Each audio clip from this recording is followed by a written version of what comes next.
Greetings. My name is Joshua Free, and I am at the Mardukite Home Office's archives to basically follow up with part 2 of the background story, the history of the modern Mardukite movement. And what we're covering is based on essentially an article I wrote for Guardians of the Gates, which is a companion book to essentially the entire cycle, what we call the Mardukite Necronomicon Anunnaki cycle, or Necronomicon Anunnaki legacy. In 2009, we talked in the last part about the Book of Elven-Faerie Arcanum and the founding of it and the idea. The next question was how I could best relay the work, and in 2009 we developed, it was four Libros, and these were the handcrafted numbered editions, and these ended up going into what later became the Necronomicon Anunnaki Bible. And in 2010, for our Chamberlain's editions, we released what we called the Cuneiform Ladder of Light series, which, coupled with the Guardians of the Gates book, is essentially these materials, which were all released in hardcover in 2010. Those materials are still available at necrogate or mardukite.com in paperback. In addition, for 2011, we've been able to compile all those books that you've seen that I've put up there, and compile into one book, the Necronomicon Anunnaki Legacy, which is a large, oversized hardcover textbook edition of essentially the complete cycle, with the exception of Guardian of the Gates, which is a companion book to that cycle.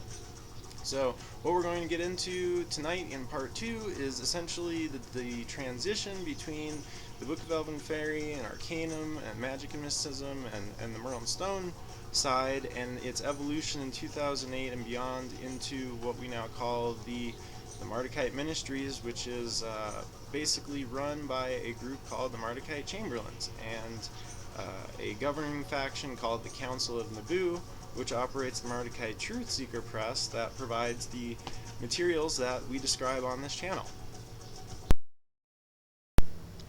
While the only faction of the underground that would truly support such a vision was the quote-unquote occult magical realm, the original motivation of the research and development was actually far more academic and superficially spiritual. First and foremost, to go about collecting the tablets of Nabu that had been forged or directly influenced by the same in the resurrection of the Babylonian Empire under Marduk. The published renderings, found already in existence, were either horrific concoctions transliterated by academicians who were not even in a position to understand the context of the culture they were dealing with, or else the very liberal borrowings of Zechariah Sitchin and those like him, neither of which could really be relied upon as a basis of our tradition. But the general public likes their supportive documents and citations, making the contributions of our predecessors more important than anyone really wanted to admit. Now, a year passed between the release of the founding volume Arcanum in 2008 Summer Solstice and the next major literary installment. The remainder of 2008 was mainly spent developing our Phase 1 networking and initial internet appearance. In early 2009, the Chamberlains were developed, and with this, the first pursuits toward tablet collection, transliteration, and study. Within a short time, the more colorful and popular of these tablets and fragments began to resemble a more pious and complete effort that most of us were already familiar with. This would be the Simon Necronomicon. Thus was born the first true Mardukite volume in what has become a cycle of nothing prophetically short than 7 distinct Libros. While many have later thought that the materials for the initial volume and perhaps the entire Mardukite movement were inspired solely and directly by the obscure occultism that was presented in Simon's work, this couldn't be farther from the truth. It had become quickly apparent to all of us that the full extent of what would be dealt with was far surpassing any single work already in existence. But the fact remained that aside from the distinctly Sitchin-esque paradigm of interpreting ancient mysteries, the only other that had reached any degree of public awareness, especially concerning the Anunnaki, was the Necronomicon. Therefore, rather than take a work like Simon's as the baseline and go in pursuit of supporting material, and this is something which others have actually attempted in the past in the underground, a wealth of materials were actually gathered, and those which specifically seemed to relate, expound upon, or confirm aspects of the already popular edition were then selected independently to be released as Necronomicon Liber N. And this happened by the Mardukites officially on 2009 summer solstice, exactly 1 year from the release of Arcanum. Now, originally, it was released in a handcrafted, what we call Lapis edition, exclusively to the Mardukite Chamberlains. And we quickly decided to formulate the necessary plans to bring the tome to the outside world, which we did while we continued on our own to pursue and print further installments of the mystery for ourselves. The original public presentation of the Liber N Necronomicon became the 2009 hardcover edition by myself, Joshua Free, and with foreword by Tracy R. Twyman. And while the public edition was going to print, the months of July and August in 2009 each saw the arrival of a follow-up Necronomicon report, that which would supplement the previous materials. Firstly being Necronomicon Liturgy and Lore, and secondly, the Necronomicon Gatekeeper's Grimoire. And these are known as Liber L or LL and Liber G or GG.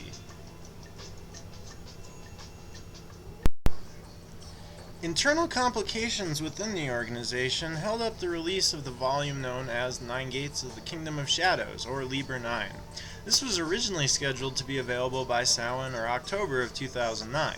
The work was not actually available to be delivered to the Chamberlains until Yule, the winter solstice in December. It composed not only an unpublished conclusion to the original Mardukite cycle or core tablet material trilogy, but also was meant to pay tribute to yet another would-be fictitious conceptual Hollywood grimoire known as the Babylonian, or as was described in the Ninth Gate, based on El Club Dumas, the Nine Gates of the Kingdom of Shadows. The work basically drew parallels between the Necronomicon and the concept of darkness, as well as the themes connecting fictional ideas of the Nine Gates, and in one example, such Middle Eastern occult traditions as the Yazidi, concepts which are wholly relevant and have even attracted the attentions of occultists like Anton LaVey or Kenneth Grant in the past. Unlike the title may have suggested, it was not actually intended to divide the already familiar sevenfold Babylonian system into literally 9 gates. The completion of Liber 9 meant that what had always been intended by the Ministry could become manifest, a complete Necronomicon Anunnaki Bible. This was not actually released until early 2010. Similar limitations that had forced us to break the full body of materials up in the first place now required the first 2 printings of the Bible to be in paperback form only. These also became known as the 3rd edition of the Mardukite Necronomicon, with the 2009 hardcover considered the 2nd edition. So, rather than separate the tablet chapters into the original sets, the Council of Nabu decided that as a definitive reference, the individual tablet materials from the 4 books should be compiled sequentially. This meant that the Tablet A series would necessarily be followed by the Tablet B series, regardless of where it first appeared in the cycle. The originating Chamberlains who had been following along progressively were all in favor of this approach, as they already were privy to its usage, but it did form some complications for newcomers. Nevertheless, as a composite Bible, the book has become the cornerstone of the modern Mardukite movement. Now, some internal debate exists concerning where exactly Liber D fits chronology in the cycle. Both the Book of Elven-Faerie and Druids of the Necronomicon appeared to be available prior to any of the additional installments, but in the format of Druids, the work appeared in paperback alongside the Bible in early 2010. Then, being so highly sought after, quickly went out of print. The work primarily examines the evolution of related traditions and cultural beliefs that emerged after the Babylonian era, specifically the migration across Europe and the development of Druidism and other similar folk magic traditions, all surrounding the same otherworldly beings. But in the cultural framework, they are spoken of in the context of elves and fairies, which can certainly be a confusing concept for many, and the contemporary commercial New Age movement has really done little to resolve this. Now, the Council of Nabu fixed the sevenfold structure of the core materials in an outline in May 2010. At this time, Liber D was officially integrated along with the anticipated arrival of Liber 50, better known as Gates of the Necronomicon or Sumerian Religion. The purpose of Liber 50 in being an understanding to the nature of the gate system of Babylon also included important information about how the Babylonian culture and systems emerged from an older, simpler Sumerian one. Again, Babylon was not seen as the absolute end-all of the Seeker's pursuit. It represented a significant turning point that is affecting pretty much all the cultural traditions, beliefs, spirituality, and so forth to have risen since. As of June 2010, Liber 50 and Liber D were classified the 5th and 6th Libros released of the Mardukite Necronomicon cycle. With the publication of our Gates of the Necronomicon followed the immediate arrival of a small addition to the collection that had been intended as a direct practical companion to Liber 50. This was called the Book of Marduk by Nabu.